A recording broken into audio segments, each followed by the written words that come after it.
A month after fixing up my first apartment, I got home from work and my key wouldn't turn. I called my mom. She calmly said, "We let Emily move in. You're young, she's dealing with a divorce."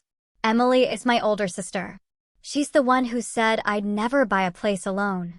I didn't shout, just walked into the police station holding my lease. My key slid into the lock, clicked, and then nothing.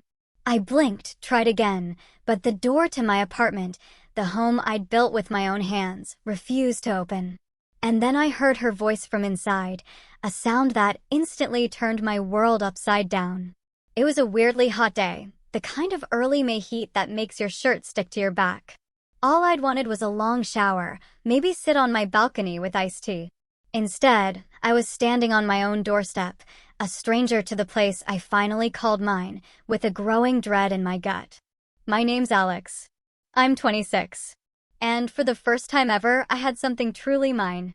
Not a shared rental, not crashing at a cousin's. This was my apartment, my name on the lease, my sweat, and countless late-night tutorials in the fresh white paint.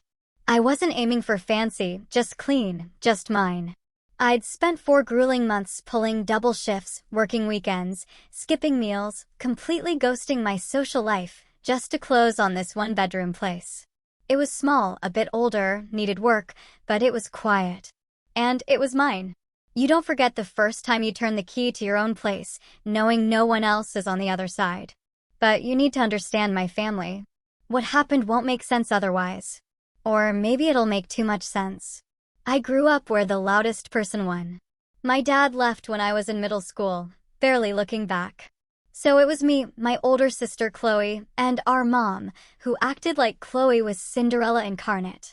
Only, Chloe got excuses instead of chores. Every bad grade, every tantrum, every breakup, "She's sensitive," Mom would whisper. "She's going through a phase." For 15 years. Chloe, 5 years older, had the unshakable confidence of someone never told no. As a kid, I thought she was cool. She wore makeup, smelled like vanilla, blasted music. But in high school, she changed. I became Alex, grab me a soda, or Alex, do the dishes, or I'll tell Mom you scratched her car. When I told Mom, she'd always say, "Just let her be. She's under a lot of pressure." I never figured out what that pressure was. She dropped out of college, bounced between temp jobs, then married Mark, a guy who wore sunglasses indoors and thought sarcasm was a personality trait. Meanwhile, I stayed quiet. I did well in school, got into community college, took night classes, worked full-time at a logistics warehouse. Not glamorous, but it paid. I moved up from unloading trucks to team lead.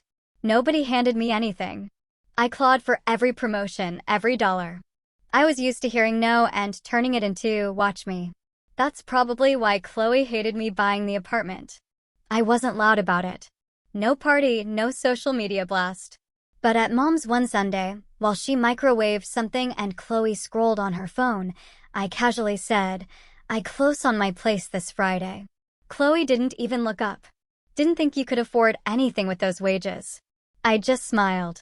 Mom, bless her, said, "That's wonderful, Alex. I'm so proud." But her eyes flicked to Chloe, worried. Chloe let out a half laugh, half snort. "Well, I hope you like plumbing problems and loud neighbors. You know how those starter places are." That was her way. Anything good for someone else was an attack on her. When things went south with Mark, when the fights got louder, then suddenly stopped because Mark was gone, Chloe's bitterness sharpened. She moved back in with Mom for a few weeks, which everyone knew meant months. She took over the living room, spread her stuff everywhere, and started making pointed comments about how some people just didn't understand how hard life could get. I stayed out of it. I had my place. Weekends were spent sanding floors, painting cabinets, installing light fixtures that didn't flicker like horror movie props. I even tiled my own bathroom. By late April, it was done. Perfect. Maybe not magazine perfect, but to me, absolutely perfect. And then came that Monday. I walked up to the door, key in hand, and it didn't turn. My heart did a little tap dance against my ribs. Jiggling the key, I pressed my ear to the door. And that's when I heard it. A woman's voice. Familiar laughter. I froze, then knocked. The laughter stopped. A few seconds later, the door opened a crack. Standing there, in one of my old t-shirts, was Chloe. Hair in a messy bun, holding a bowl of cereal.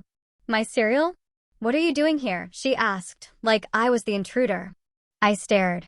What are you doing here? Why doesn't my key work? Oh, she said casually, stepping back. Mom had the locks changed. We moved in last week. We. My voice sounded thin. Me and Liam, she said, waving vaguely toward the bedroom. My son. You know, the one you barely see. It's been a hard time for him. Chloe, this is my apartment. She gave me a look like I'd just said the earth was flat. You're young. You'll bounce back. Liam needs stability right now. I didn't even register half of it. My eyes scanned the room, my rug, my coffee table, my books. It was all there, but now with toy cars scattered, dirty bowls in the sink, laundry draped over the couch. I think I stopped breathing. I didn't yell. I didn't scream. I didn't even step inside. I turned, walked back down the stairs, got in my car, and sat for 10 minutes gripping the steering wheel. My chest felt like it was caving in. Then I called Mom. She answered. Hey, sweetie. Why is Chloe in my apartment? She sighed. Not guilty, just tired. Alex, please don't make a scene. Chloe is going through a really difficult time. You gave her my apartment. You're young. You'll find something else. It's just temporary until she gets back on her feet. Liam needs a stable home. And you? Well, you're always working anyway. Something snapped. Not loud, just a quiet crack. I said, okay, and hung up. Then I drove straight to the police station. Not to fight, not to scream, but with my lease in hand. And that's when the real war began. I walked into that police station like I was still in a dream. I didn't know what I expected. Maybe a pat on the back, an officer saying, let's go kick her out. But I got paperwork. Cautious nods. I sat in the waiting area, lease in one hand, ID in the other, trying to stay calm while my brain screamed. Officer Miller asked me to explain. Slowly, carefully, no anger, just facts. I had signed a lease, paid for everything, had keys, furniture, receipts. Now I was locked out, with someone else living there who had no right. He looked at the lease, asked for my landlord's contact, then gave me a look somewhere between sympathetic and exhausted.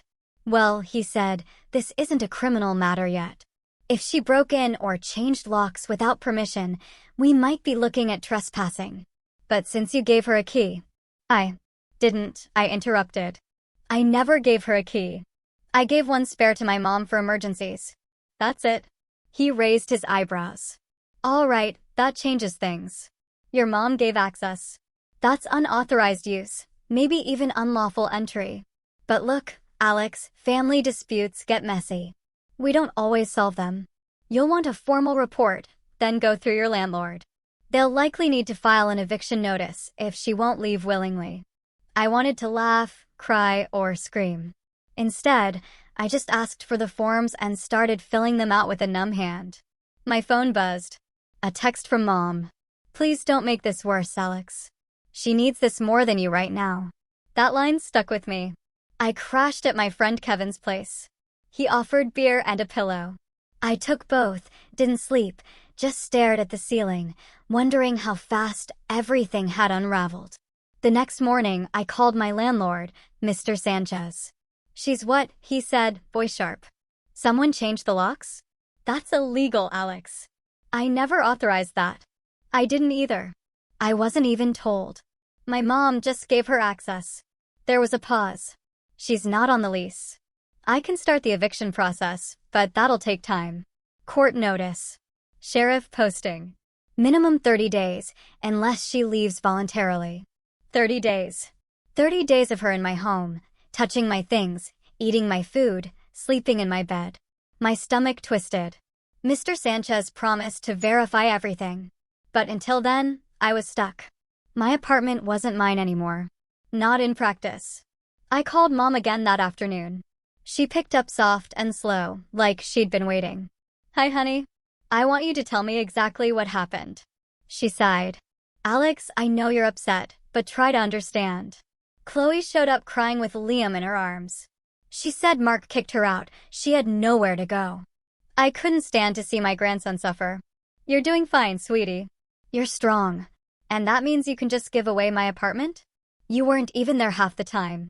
You're always working or sleeping at friends' places. I didn't think it would be a big deal for a few weeks. I gripped the phone tighter. You didn't think to ask me? She's your sister, Alex. Family helps family. And she needs this more than you. There it was again. Not, I'm sorry. Not, you're right. Just a quiet, patronizing dismissal. I'm coming by tomorrow, I said. Get her out. You're not thinking clearly. Don't do something you'll regret. No apology, no accountability, just another excuse. I hung up before I said something I couldn't take back. The next day, I pulled into the driveway with Mr. Sanchez right behind me. He wanted to witness everything. We knocked. No answer. Knocked again. Nothing. Finally, he used his master key, but it didn't work. The locks had been fully changed. Mr. Sanchez stepped back, rubbing his forehead. Unbelievable. We had no choice but to post an official warning on the door that the tenant of record, me, had reported unauthorized occupancy and legal eviction proceedings had begun. I took a picture of the notice and sent it to both Chloe and Mom. Neither replied. But later that night, I saw the paper crumpled in a trash can, a photo posted on Chloe's private Facebook story, one I wasn't supposed to see. The caption, "He thinks this little note scares me. Try harder, baby brother." I stared at that screen for a long time.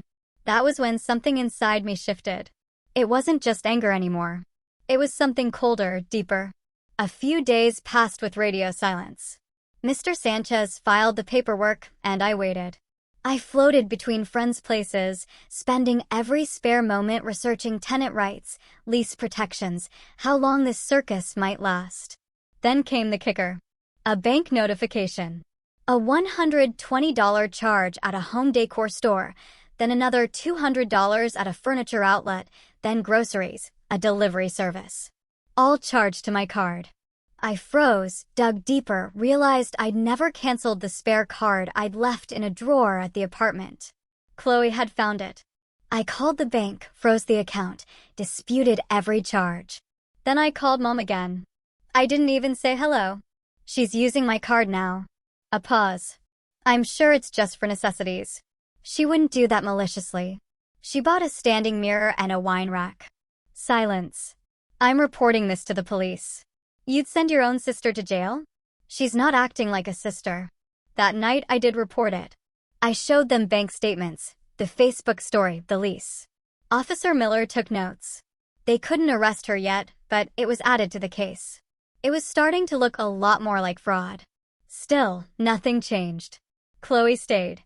The eviction court date was weeks away. I was losing sleep, weight, and what little faith I had left in family. Then, about 2 weeks later, I got a call from a number I didn't recognize. Hello. Is this Alex Miller? Yeah. This is Ms. Green from the Family Department of Child Protective Services. We'd like to speak with you about a guardianship inquiry filed in your name for a minor, Liam Harper. I nearly dropped the phone. What? I didn't file anything. A pause. Shuffling papers. Strange. The document has your name, your signature, even your ID, although it looks a bit off. They emailed it. I opened the file.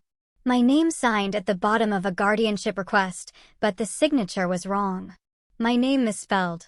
The photo ID was a cropped scan of an old employee badge I'd lost years ago. It was fake. Chloe, or someone helping her, was trying to frame me.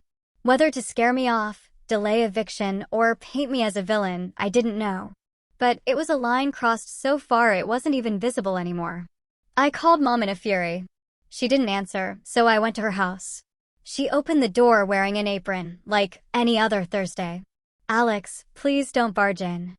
I held up my phone. She forged my signature on a guardianship request. She tried to make it look like I was trying to take her kid. Her face paled, then hardened. I'm sure there's a reasonable explanation. There isn't. And if you don't help me fix this, you're going down with her. Her lips tightened.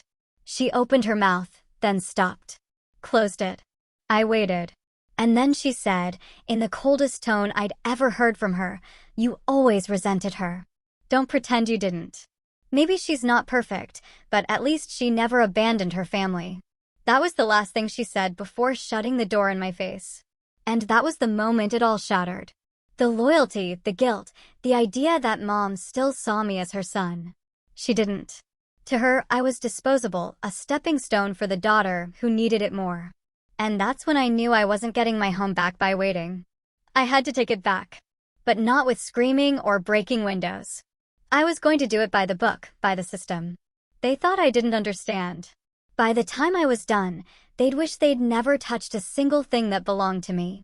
Especially the lease, especially the card, especially the name they tried to fake. But before that revenge could begin, before I even set my plan in motion, something unexpected happened. Something that changed everything again, and not in a good way. For the first time in my adult life, I stopped showing up to work early. I still got there on time. I wasn't giving Chloe or Mom that satisfaction, but I stopped clocking in an hour ahead, stopped volunteering for double shifts. The fire I'd always had, the hustle, the drive, the constant push to get ahead, had sputtered out like cold water poured on it. I couldn't fake it anymore. My manager noticed, so did my coworkers, but no one said anything. Not yet. I was sleeping on Kevin's couch for the third week. He never complained. He gave me space, kept things chill, didn't ask questions I wasn't ready to answer. But I saw the look on his face when I forgot to take the trash out again, when I left my laundry in the washer too long, when I barely said a word during dinner. I was unraveling, quietly, slowly. The eviction hearing was still 2 weeks out, but every day dragged like molasses. Meanwhile, Chloe was living it up in my apartment. Her Instagram had gone from quiet divorce vibes to full-on influencer energy. Photos of her cozy new space, my apartment, Liam eating cereal at my kitchen island, still my cereal, and a post that almost made me throw my phone. Sometimes life surprises you with a fresh start. Thank you to everyone who supported me when I had nothing. I was blocked, of course, but people talk. Screenshots get shared. My cousin sent it with a simple text. I didn't respond. I couldn't. The weight of everything pressed on me. The betrayal. The silence. The fact that my own mother hadn't even called to check if I was okay. Not once. Not after the fake guardianship filing. Not after the charges on my card. Not after she slammed the door in my face. I started having dreams about keys. I'd be standing at a door, sometimes my apartment, sometimes my childhood home, and no matter how many keys I tried, none of them worked. The locks would melt, twist, or vanish. I'd wake up drenched in sweat, heart pounding, on a couch that wasn't mine. That was rock bottom. Not dramatic, not loud, just a quiet, steady erosion of everything I'd built. And then one morning, something small shifted. It was Kevin. He was at the kitchen table, sipping coffee, flipping through a tablet. He glanced up. "You still got that drill?" I blinked. "What? The power drill? You let me borrow it when I moved in. Still works like a beast." "Yeah." "What?" He nodded toward the tablet. "My landlord's letting me redo the shelves in the laundry room. Said I could put in some custom ones if I supply the labor. You in?" I didn't answer right away, but something about the way he said it, like it was normal, like I wasn't a ghost. "Sure," I said. "Why not?" It took us an hour. A basic install, but it felt good to do something, to hold tools again, to measure and cut and sand. My hands remembered the rhythm, even if my heart was still playing catch-up. The next weekend, we tackled his bedroom closet, then his kitchen backsplash. Kevin kept finding excuses for projects, and I didn't fight it. I didn't talk much, but I showed up. I worked. And slowly, something started to come back. Kevin noticed. One night over takeout, he said, "You ever think about doing this full-time? Handyman stuff, repairs, installations? You're good at it, man." I shook my head. "Nah, that's just side stuff." "Why not? You've got a knack. You're detail-oriented. You don't cut corners. Half the guys on Craigslist don't even bring a level. You could charge double and still get booked." I didn't say anything. But that night, I pulled out my laptop and started searching. Handyman licensing, small business registration, website templates. I didn't sleep much. But for the first time in weeks, it wasn't from anxiety. It was hope. Over the next few days, I juggled work with research. Lists, tools I needed, services, price ranges, insurance, tax stuff. The logistics were dizzying, but I didn't care because for the first time in weeks, I was building something. A few days later, Kevin let me tag along on a job he was doing for a coworker, mounting a TV, fixing a broken cabinet. I did most of the work. Kevin watched, cracked jokes, offered beer. After the coworker tipped us both, he said to me, "You're a pro. You do this full time." Not yet, I didn't lie. That night, I bought a domain name, precisionfix.com. Simple, clean, professional. I made a basic logo, set up an email address, started working on a one-page site. Nothing fancy, just enough to look legit. I signed up for a few gig apps, threw my profile on Task Match, and waited. 2 days later, I got my first booking. Someone needed garage shelving reinforced. I showed up early, tools in hand, did the job in an hour. She tipped me $40 on top of my rate and left a 5-star review. I stared at that review like it was a trophy. Not just for the money, though that helped, but because it was validation. Proof that I was still me, even after everything. That I could still provide value, still build. Word spread. A few more jobs came in. I updated my site, got business cards printed. Precision Fix became more than just a name. It became my way out. And through it all, I kept things quiet.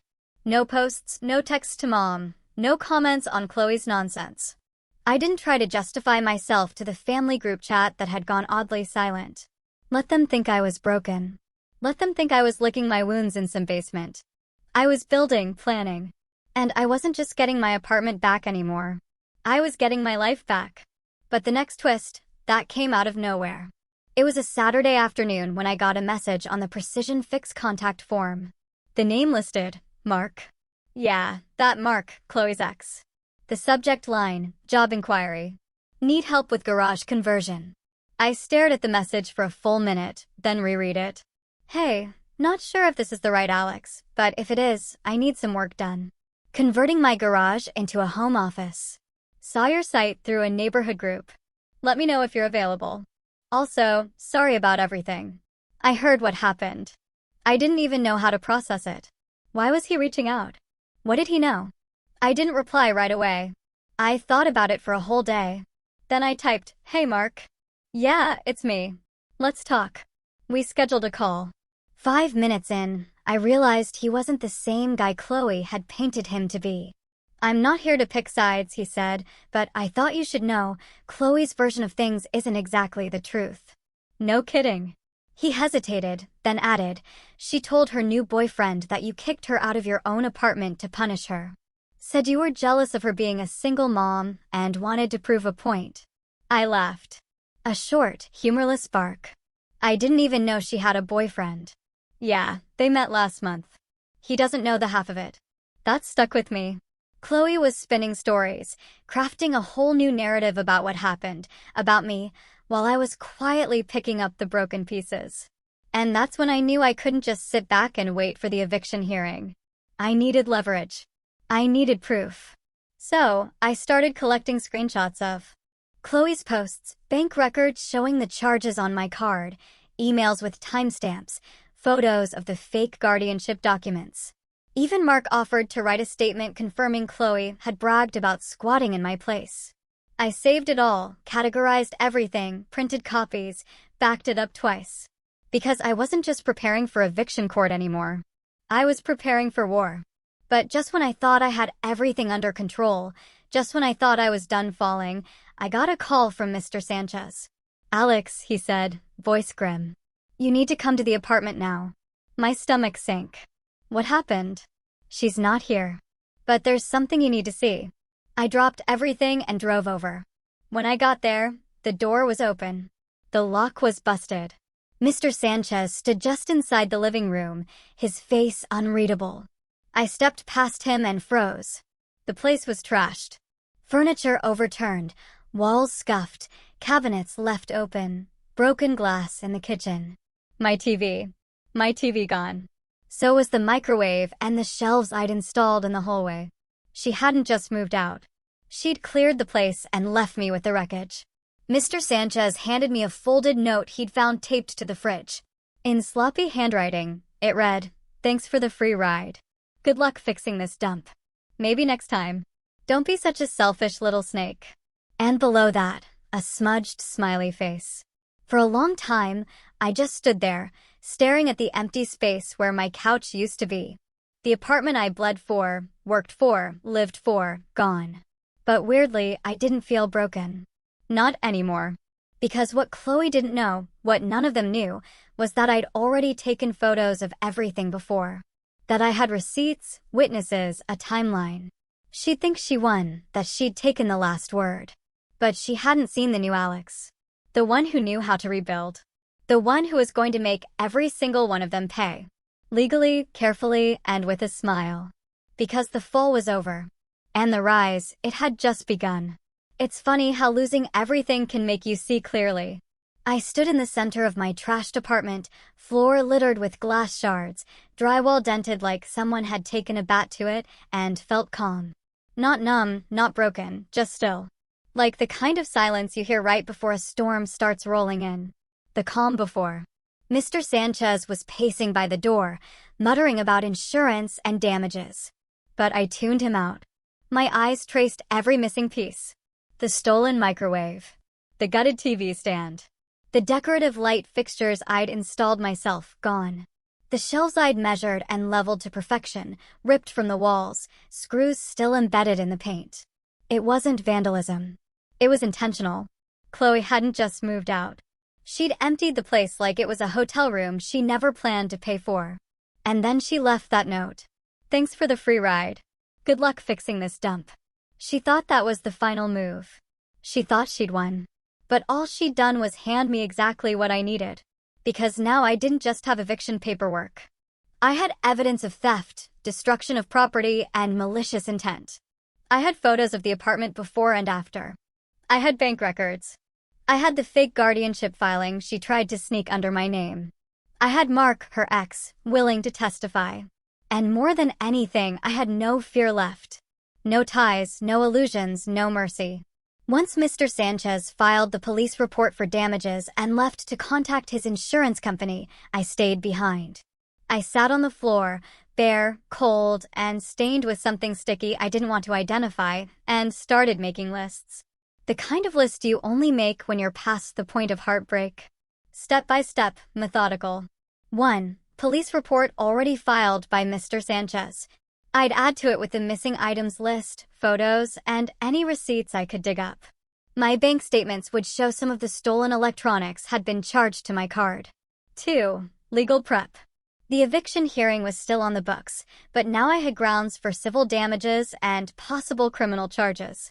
I needed a lawyer, not a flashy one, just someone sharp, quiet, and thorough. 3. Financial lockdown.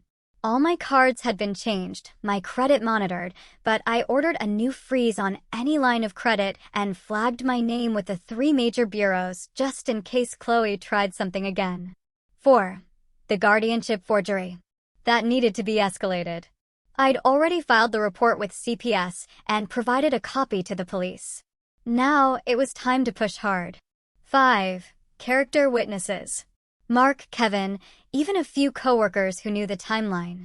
I started reaching out, not to gossip, not to vent, just to ask for formal statements. Every one of them agreed without hesitation.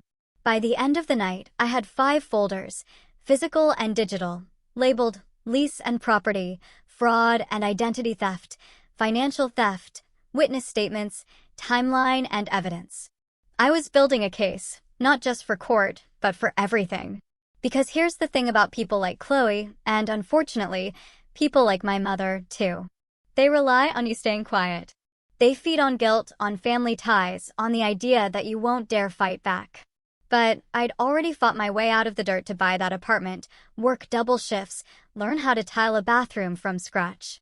I'd clawed every inch of success with no help. And now I had nothing left to lose. So I started making calls. The first was to Mark. "I need that statement," I said. The one you offered. In writing. He didn't hesitate. You got it. 2 days later, I had a signed, notarized letter describing everything Chloe had told him, how she admitted to changing the locks, laughed about taking over the place, and called me too weak to do anything about it. Mark even offered screenshots of texts she'd sent him during the move, bragging about living rent-free and showing Alex how things work in the real world. That went into folder number 4. Next, I contacted CPS again and pushed the forgery issue. I told them I had proof the document submitted was not only falsified, but part of a larger harassment pattern. I was calm, respectful, but firm. And that's when I got a name, Detective Hayes. He was being assigned to the forgery case. I emailed him the entire folder, every file, every photo, every discrepancy in the forged form. Within a day, he replied. Short and simple. Received. This is being escalated for formal review. We'll update you shortly. Momentum. I could feel it building. Meanwhile, Mr. Sanchez hired a contractor to assess the damage. He brought me along to walk through the apartment and confirm what had been taken or destroyed. The contractor whistled under his breath. She ripped out the light sockets, too? Man, that's spite. That's not even theft. That's just mean. We both laughed, but mine was hollow. Still, I took pictures, measured what needed repair, saved every invoice the contractor sent Mr. Sanchez. I offered to help fix it myself. Mr. Sanchez declined. You've done enough. Focus on the case. I'll handle the apartment. The next piece of the setup was harder. I had to talk to Mom. Not for closure, I didn't want any. I just needed to hear what she knew and, more importantly, what she didn't. I showed up at her house unannounced. She opened the door wearing a knitted shawl and holding a half-eaten apple. She blinked. Alex, I'm not here to fight, I said. I just want clarity. She let me in with a sigh. The house smelled like lavender and lemon polish. Familiar in a painful way. I sat on the couch. She stood by the doorway like a chaperone. I need to know, I said. Did you help her forge those documents? Her face shifted. Not shocked, but hurt. Performatively hurt. I didn't forge anything, she said quietly. She showed me a paper and said it was part of custody arrangements. I didn't ask questions. I stared at her. Did you read it? No. Did you see my signature? I don't remember. I believed her, but I didn't forgive her. Chloe's in trouble, I said. This won't end well for her. She's your sister, Alex. She's a criminal, Mom. She looked down. And I realized she already knew. Not just about the document, about everything. The fake charges, the vandalism, the manipulation. She had to know. She just didn't want to face it. I stood. I won't let her do this again. Not to me, not to anyone. Mom said nothing. She didn't follow me to the door. And that silence told me more than words ever could. She'd chosen her side, which made mine easier to choose. I cut all contact after that. Changed my number, blocked both of them on everything. Kevin helped me set up call filters so their names would never show up again. And I went back to work, not at the warehouse. That chapter was done. I was Precision Fix now full-time.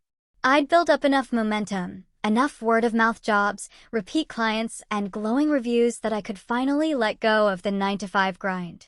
I registered my business officially, paid the licensing fees, started offering package deals. I even invested in better gear, tools I'd dreamed of when I was broke, scouring clearance aisles. By the end of the month, I had 3 weeks' worth of appointments lined up, my own logo on a white van, branded polos, and a folding workbench with my name etched into the side.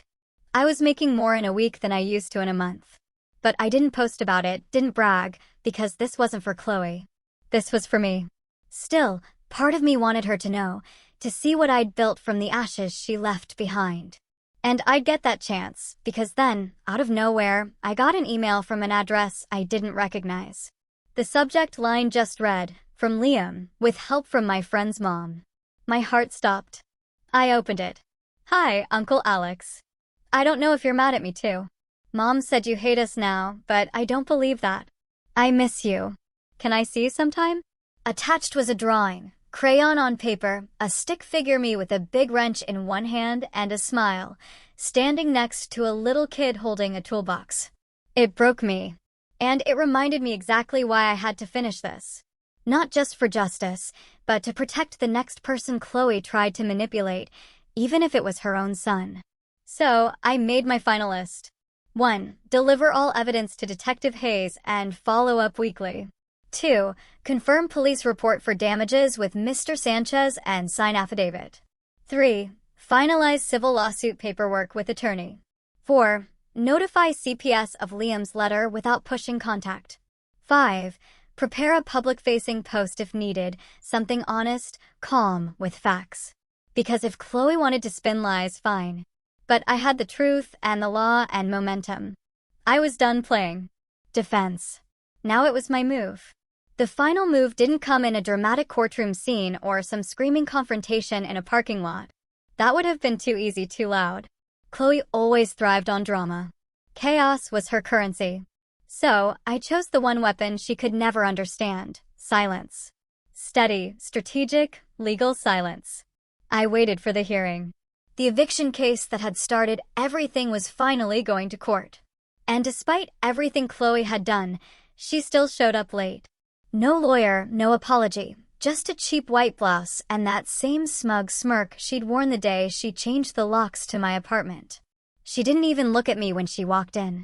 Didn't glance at the folder I placed neatly on the desk in front of me, labeled in bold, evidence of theft and fraud. Chloe Harper. I had everything inside: receipts for the missing electronics, photos of the damage she caused, screenshots of her social media posts bragging about living in my apartment rent-free, Mark's notarized statement, the police reports, the bank fraud paperwork, the guardianship forgery. The judge, a tired-looking woman in her 50s with no time for games, didn't need long. After barely 20 minutes, she ruled in my favor. Immediate eviction was granted, retroactively applied since Chloe had already vacated. Mr. Sanchez was awarded damages for the destruction of the property. I was awarded restitution for theft and unauthorized credit card usage. Chloe didn't say a word. She didn't need to. Her face did all the talking. And when the judge asked her if she had anything to add before closing, she finally opened her mouth. "He's blowing this out of proportion," she said. It was just family helping family. The judge stared at her. "That's not what the evidence says, Miss Harper. This isn't a family matter anymore. It's a legal one." That was the first crack. But the real hit came a week later. Detective Hayes called me with an update. The forgery of the guardianship request wasn't just a misdemeanor. It had crossed the line into criminal territory. Chloe had submitted a falsified document to a government agency. Combined with the statement from CPS and the falsified ID she used, it was enough for the DA to press charges. Fraud, forgery, identity theft. A court date was set. A public defender was assigned to her since she couldn't afford her own lawyer. And despite everything, she still tried to spin it like I was the one who betrayed her. I didn't respond to the texts. I didn't call her back when she left a voicemail saying, "This could ruin me, Alex. Think about Liam." Liam. I had been thinking about Liam. I didn't reply to him after that first message. Not directly. But I did contact CPS again, quietly, carefully. I told them I wasn't trying to seek custody. I just wanted to make sure Liam was safe. I gave them everything I had. Her living conditions, her instability, her manipulations. I even forwarded the messages she'd sent about using Liam to guilt me. They thanked me, said they'd take it from there. A few weeks later, I heard through Mark that he'd filed for full custody. Apparently, CPS had reached out for a home check. That's when they discovered Chloe had been leaving Liam with friends for days at a time, bouncing between boyfriends' houses and still trying to figure things out. She failed to appear at a scheduled follow-up. Then she failed another. That was it. Mark got temporary custody. Full legal custody was pending a hearing, but Liam was already living with him. Chloe's world crumbling, and she couldn't stop it. She tried to call me again, this time sobbing into the phone. My voice. "I messed up, Alex. I didn't mean to go that far. I was desperate. Can't we fix this?" I didn't answer. I'd already blocked her number. It was Kevin who finally said what I'd been thinking all along. You didn't destroy her, man. She did that herself. All you did was stop her from doing it to you again. By then, Precision Fix was booming. I had 3 guys working with me now. 2 part-time, 1 full-time. We were booked out for 3 months in advance. I had an LLC, a tax ID, and a logo on the side of my work van.